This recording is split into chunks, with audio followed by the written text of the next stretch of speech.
zetu asifanye vizuri.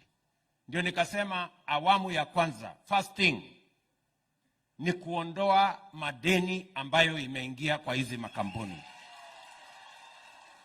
Tumehesabu madeni yote ya hizi kampuni, tukakuta ni madeni ya bilioni 117. Deni ya hapa kwenu ya Nzoia, ya hapa Sony ni bilioni 7.2.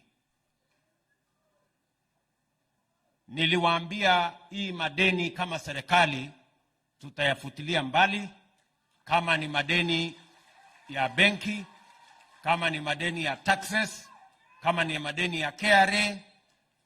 Nimepitisha katika baraza la mawaziri na vile vile nimepeleka bunge, na mimi nataka niwashukuru wabunge. Wabunge wamenikubalia kama serikali tuvute ama tufutilie mbali madeni yote ya sekta ya kilimo ya miwa.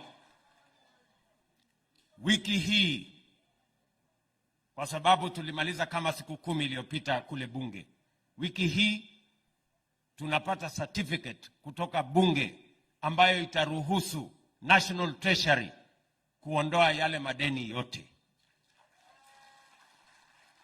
Tunaelewana? Na hiyo madeni imepatikana kwa sababu ya usimamizi ambao sio mzuri katika kampuni zetu. Lazima niwaambie ukweli.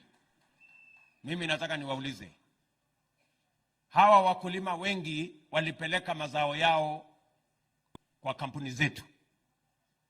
Miwa imepelekwa pale na mkulima. Mkulima hajalipwa. Miwa yake ilienda wapi? Miwa yake ilisagwa, si ndio? Miwa yake ilisagwa ikauzwa na hakulipwa. Yule mfanyikazi mwenye anafanya kazi kwa kampuni hajalipwa. Sasa mimi nataka niwaulize,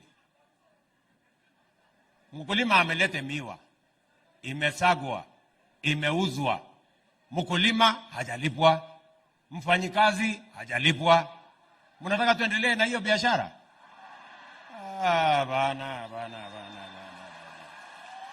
Iendelee namna hiyo. Hiyo haiwezekani. Sasa lazima tuseme ukweli bwana. Sasa alafu mnaniambia ya kwamba tuendelee tu namna hii, tuendelee tu hivyo hivyo. Mnataka tuendelee namna hii? No. Sikizeni bwana. Kwa sababu saa hizi hapa wakulima wanadai shilingi milioni 865.